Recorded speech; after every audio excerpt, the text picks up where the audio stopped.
गड़ी यासीन सारेलो फसल तैयार थी वियो। आबादगारनि ऐं हारिन दाऊं कंदे चयो आहे त 1 एकड़ मां 40 खां 45 मण अन्न लहंदो हो।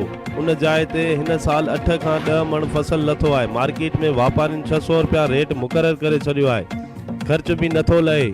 आबादगारनि परेशानी में मुब्तला आबादगारनि मुतालबो कंदे चयो आहे हुकूमत 1200 रुपया रेट मुक़रर करे त जीअं असां मां बेचैनी ख़त्म थी वञे।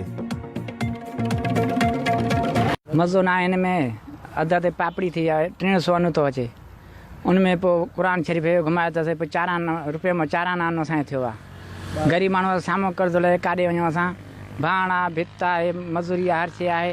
सॼा कर्ज़ा ई थी विया ऐं रेट सारनि में न आहे। इहो 850, 700, 600 रुपए मण थो हले। ख़र्च साईं वॾो वधी वियो आहे तमामु। असांखे कर्ज़ लाहे नथा सघूं। ग़रीब माण्हू काॾो न असां काॾो लाहे सघूं। सारी रेट न आहे। ग़रीब माण्हू रहंदो कर्ज़ ॻीची में पइजी वियो आहे। असांजो रेट चढ़े 1200 खण चढ़े त को कर्ज़ तले न बचे न बचे कर्ज़ तले न कर्ज़ काॾो असां घरों भरूं भरे भरे थकी पऊं। ग़रीब माण्हू छा करे असां किथे वञूं।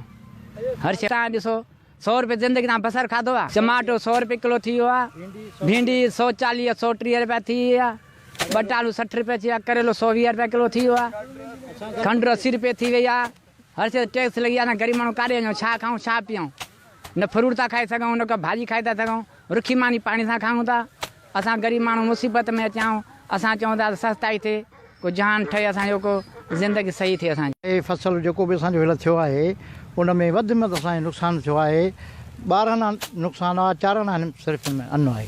उन खां बाद में वञूं था खणी असां मतिलबु अन्न विकिणूं था त इहो असांखे 700, 750, 800 ॾिना वञनि था। सो बि उन में किलो 1.5, 2 किला कट कई वञे थी। वॾी असां सां नाजाइज़ आहे। असांखे तमामु तकलीफ़ आहे। बराए महिरबानी करे असांजे लाइ जेको थी सघे तव्हां कोशिशि कयो जीअं असां लाइ भलाई थी वञे। भाण दवाऊं ख़र्च तमामु घणा आहिनि। असांखे त एॾो बेज़ार थी विया चऊं था त बसि इहे पोख लुणो ई लाभ ई न कयूं या सट ई न कयूं।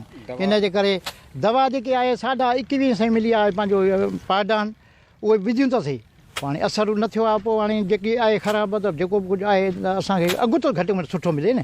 अघु सुठो नथो ॾिनो वञे। बराए महिरबानी करे असां लाइ कोशिशि कयो त असां लाइ भलाई थिए।